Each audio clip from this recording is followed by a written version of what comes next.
¿Cómo están mis queridos amigos, hermanos y hermanas que me hacen el favor de seguirme en estas cápsulas sobre demonología y ciencias bíblicas? Les saluda Víctor Gamboa desde la ciudad de Guayaquil. Y es para mí un placer poder llevar a ustedes estas cápsulas de demonología, porque es un campo muy importante dentro de la teología y además muy poco entendido o comprendido. Bien, esta pequeña cápsula complementará la cápsula anterior en la que yo hablé sobre la primera versión de la caída de los ángeles, que fue lo que llamamos el pecado de la sexualidad.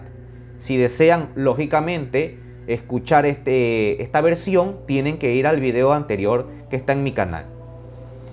Lo cierto es que esta versión no fue suficiente a la luz de la teología para los judíos, que tuvieron que crear una segunda y ya veremos que también una tercera versión.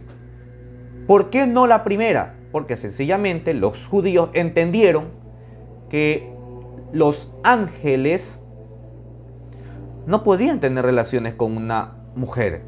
Desde el punto de vista teológico, y decimos hoy en día nosotros, biológico, es imposible, inadmisible.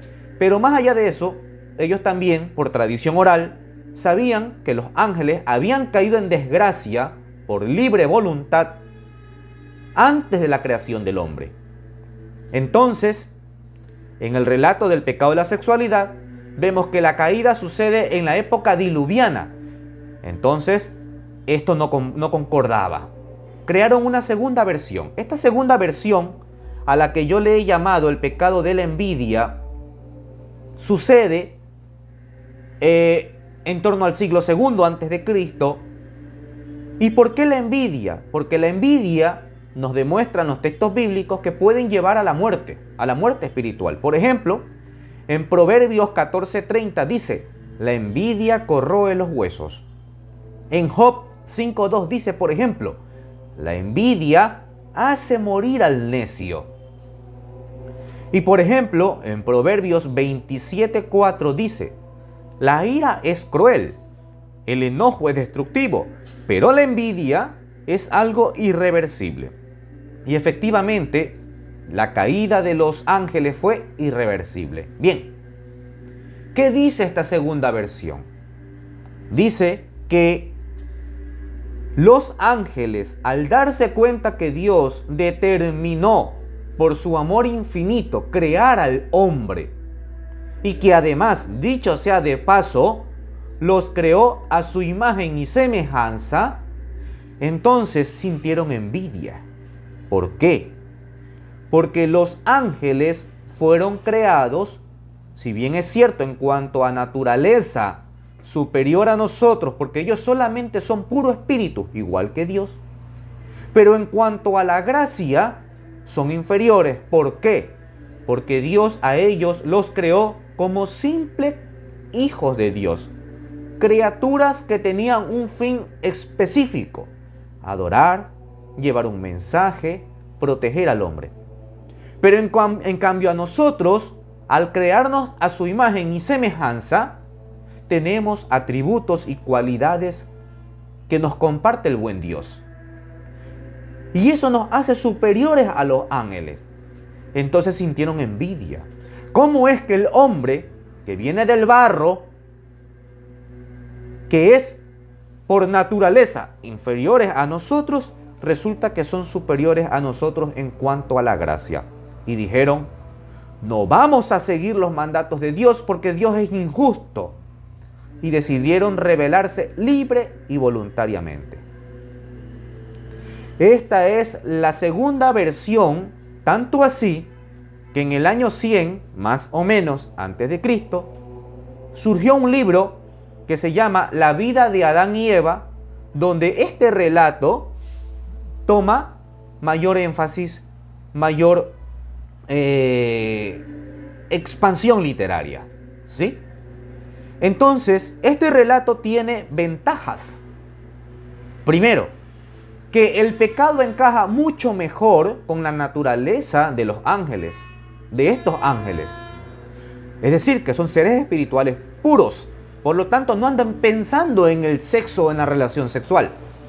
porque al ser ellos incorpóreos, no tienen ocasión de pecar mediante la carne.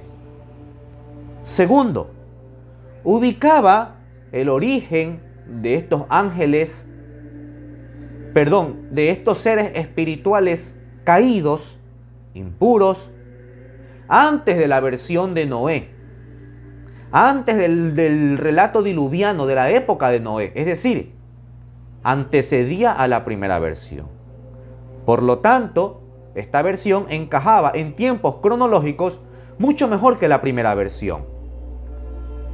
Y tercero, esto explicaba algo que siempre había intrigado a los israelitas.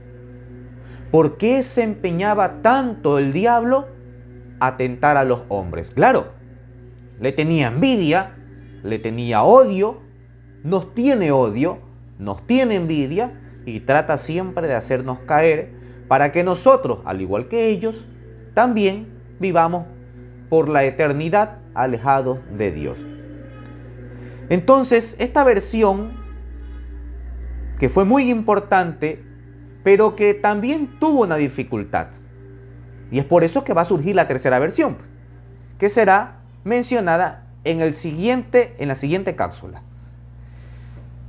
La dificultad que presentaba esta segunda versión es que, por tradición oral, se sabía que el hombre, el ser humano, había caído en pecado y había sido expulsado del paraíso por la instigación del diablo. Pero en este segundo relato, en esta segunda versión, vemos que es al revés. El hombre es el causante, aunque de manera indirecta, de que estos ángeles caigan en pecado. Entonces, esta y quizá algunas otras causas motivaron a los judíos a replantearse la tercera y última tradición, que es la que les voy a mencionar a ustedes en la siguiente cápsula demonológica sobre las versiones de la caída de los ángeles. Y desde ya los invito a que estén pendientes para que la puedan escuchar, aprender y salir de esta duda teológica. Aprender. Si te gustó esta cápsula demonológica sobre la segunda versión de la caída de los ángeles, dale un me gusta, no cuesta nada, suscríbete y comparte el video para que este conocimiento sobre la demonología bíblica, como ustedes pueden darse cuenta, a la luz de la Biblia, aquí no andamos con suposiciones, con demonología esotérica ni nada de estas cosas. Esto es demonología bíblica. Podamos entonces discernirlo y compartirlo para que el conocimiento llegue a más personas. Bueno, me despido, no sin antes decirle que Dios me los bendiga desde la ciudad de Guayaquil, que Dios me los cuide. Un abrazo enorme.